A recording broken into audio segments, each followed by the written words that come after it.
Hey guys, I hope you're doing good. In the last few days, I've been getting Rainbow Six Extraction pre-order ads or whatever they're called on my Xbox dashboard. I gotta say, I was a little surprised when I saw the game cost 70 bucks. Seems overpriced given the concept of the game. I've read it before when I heard it's delayed to January. I went on YouTube to check for some real gameplay, and IGN channel has uploaded a 7-minute video recently which we're watching. I'm aware this game is a big part of Siege and they took a lot from it. I've played only like 3 or 4 matches in Siege and I'm not familiar with the game, but I've watched some videos of few YouTubers. So, looking at Extraction, I don't see much difference from Siege. Movement is the same, you can lean here as well, weapons feel absolutely the same, the characters are the same, named soldiers with fixed loadouts and abilities. Now, I took a quick peek in the comments below and people have the right to be disappointed again. The idea of the game is not bad, I like it a lot, but it definitely doesn't feel like a brand new standalone game that's worth 70 bucks. It looks like a well-made Halloween DLC for Siege, and that's what it should have been. Sell it for like 20-25 bucks, and I'm sure they'll make more money than this standalone game for 70 bucks. It's disrespectful towards the players at this point. Money doesn't grow on trees, and it's been hard for a lot of people with the whole virus thing. As I said, the game looks fun, but it won't last long.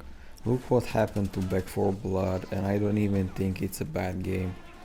People were overhyped and they had expectations close to miracles because it's gonna be like an improved version of Left 4 Dead, and I think it is, but that's just me. Back 4 Blood is already forgotten and I don't bother trying to play it because whenever I try to do multiplayer campaign I couldn't find people and I am an impatient person, so I just ditched it. If people didn't like Back 4 Blood, when it literally feels like you're playing Left 4 Dead with new characters on new maps, then I honestly have no idea how Rainbow Six Extraction is gonna make it for more than a week.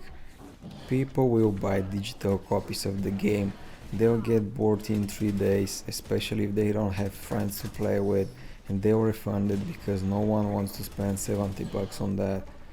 For example, the Division 2 DLC called Warlords of New York was great and it was worth the money because it was new experience and there were many changes.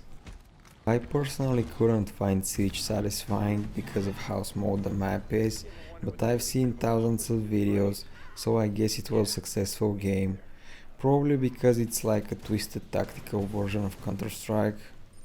Anyway, I saw Ubisoft gave early access to some YouTubers to show what's the gameplay like, and that's fine, but I feel some of them are not being honest about their opinions because they were sponsored and they can say negative things, if you know what I mean.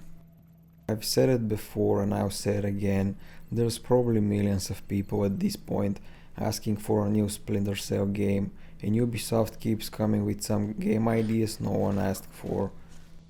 Rainbow Six Extraction is an example, another good one is The Division Heartland. Ubisoft, why do you keep making standalone games that were supposed to be DLCs?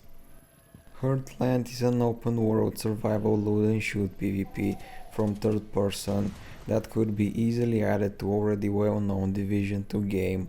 The Division 2 is already a great game, it just has a terrible PvP system at the moment which screams to be fixed.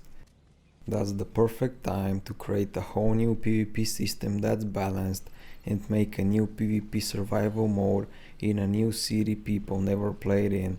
That way everyone will be happy. Division 2 will keep receiving new content and updates, it will have a better PvP system, PvP survival mode on a new map, and because of that it's gonna feel like a completely new game. Make all weapons, talents and gear builds useful, so there's unlimited choices. Movement is already top notch, graphics are satisfying, runs smooth on 4K 60 FPS on consoles, so the Xbox and PlayStation users are ready to roll. Make it crossplay so the servers are never dead, and make it balanced so PC doesn't have some sort of a big leverage. Instead of doing that, you decided to do a free-to-play standalone game that's gonna need a lot of polishing before maybe becoming something big. Just like Forza Horizon 5 being pretty much Forza Horizon 4 on a new map with better sounding cars, same type of races, and it's full of glitches which still they cannot fix. Thank God it's free on Game Pass. The Prince of Persia remake is also completely unnecessary that they might do in the future, just like Rockstar GTA trilogy. Leave the good games in the past, man. They are history. They could have come up with a new Red Dead Online content to keep the game alive, but whatever. Skull and Bones would have been a great game if it was released when it was supposed to, not 15 years later. People already forgot about it, and I'm sure they don't care anymore. I doubt it's gonna beat Sea of Thieves, and the game is already outdated, so they'll have to start from scratch. They also keep releasing Assassin's Creed games, which are not that different from each other. You get completely lost in the huge open world with pointless missions. Already bored after 10 hours of gameplay, at least I got it cheap on sale. People love wasting money on video games and gaming stuff in general, it just has to be worth it. If you think I'm wrong on this, explain me how people are wasting money on fucking Fortnite pointless skins and they won't spend some bucks on their badass mercenary, military, whatever rogue agents in Division. Right now, there are few games which have great potential on expanding and becoming something really special. I'm sure the virus makes things hard for game developers as well, but the thing is, they're focusing on the wrong things. It seems like game developers nowadays can devote to create something new that hasn't been experienced in the last few years. It might be a weird idea, but if it's executed properly, people will like it because in the last few years, nothing thrilling happened.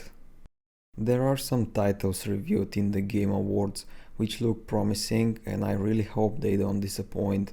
I'm sorry if I gave you the wrong impression that I'm hating on games. I'm not. I still like all the games I mentioned,